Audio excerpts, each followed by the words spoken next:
Halo teman-teman, selamat datang di tugas-tugasku part 1.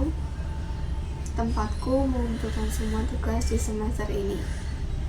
Hari ini kita akan membahas satu gerakan pemuda yang punya pengaruh besar terhadap kepanduan dunia, yaitu pramuka. Tapi bukan soal tali temali atau baris-baris, tapi kita akan menyusuri sejarah pramuka di dunia.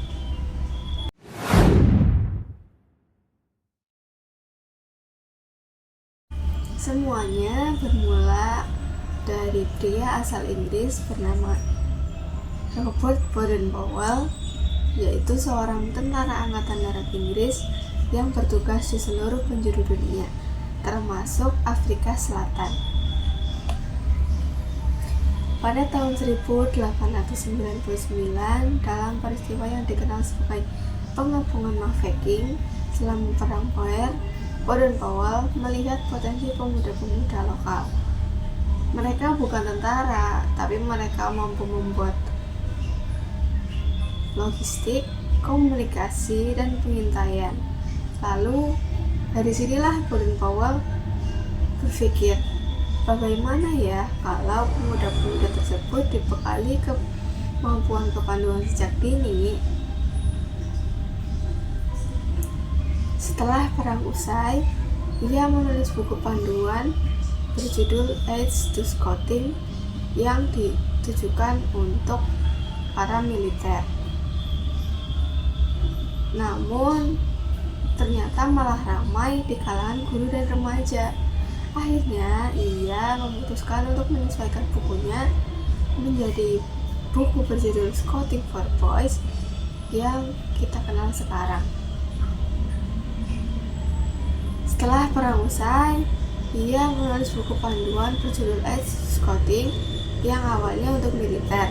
Namun, tak disangka malah ramai di kalangan guru dan remaja. Melihat antusiasme itu, Baden-Powell akhirnya memutuskan untuk menyesuaikan bukunya untuk pemuda sipil. Maka lahirlah buku Scouting for Boys pada tahun 1908.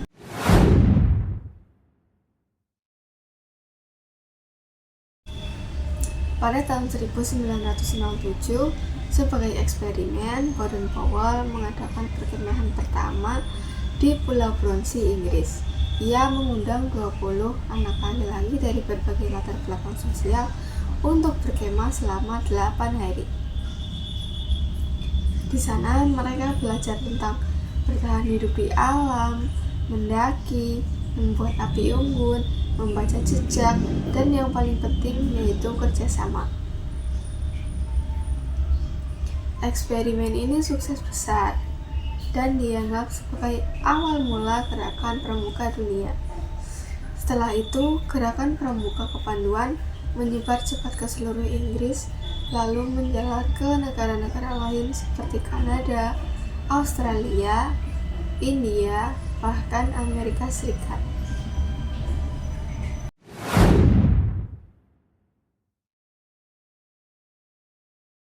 Dalam waktu singkat, gerakan ini mendunia. Tahun demi tahun, organisasi kepanduan mulai bermunculan di berbagai negara.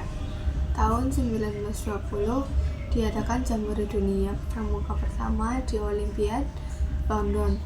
Disinilah Baden-Powell diangkat sebagai Chief Scout of the World atau Kepala Pramuka Dunia. Gerakan ini berkembang tak hanya untuk laki-laki. Pada tahun 1910, didirikanlah organisasi untuk perempuan yaitu Girl Guides yang dipimpin oleh adiknya sendiri yaitu Agnes Baden-Powell, lalu diteruskan oleh istrinya oleh Baden-Powell. Kini pramuka tak hanya soal kemah atau tali temali ataupun sandi morse, tapi juga tentang pembentukan karakter, fisik, jiwa kepemimpinan, dan kegiatan sosial yang membentuk remaja jadi warga negara sipil yang aktif dan bertanggung jawab.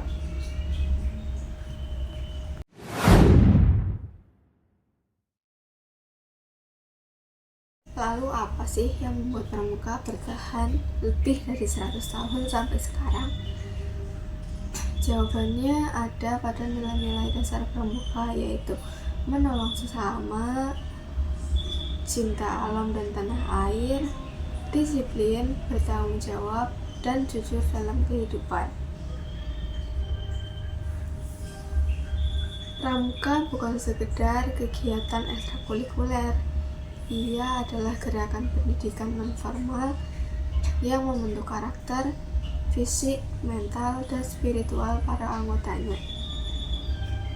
Kepanduan juga mendorong pemuda untuk berpartisipasi aktif, menjadi problem solver, bukan hanya penonton dalam masyarakat.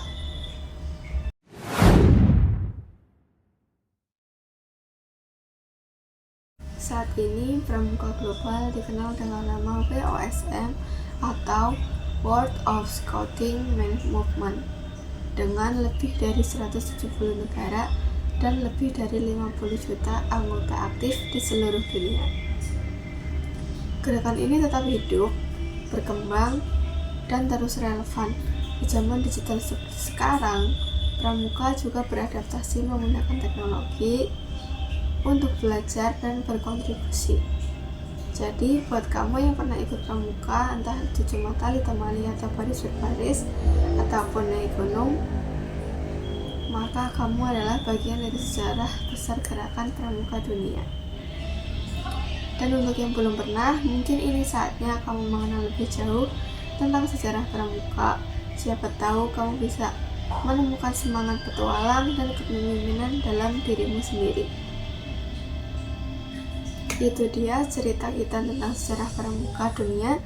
Semoga bisa menambah wawasan kita semua dan semoga bisa menambah semangat kita untuk terus berkontribusi di masyarakat. Sampai jumpa di part selanjutnya. Jangan lupa follow, like, dan komen akun ini jika kamu suka. Salam pramuka.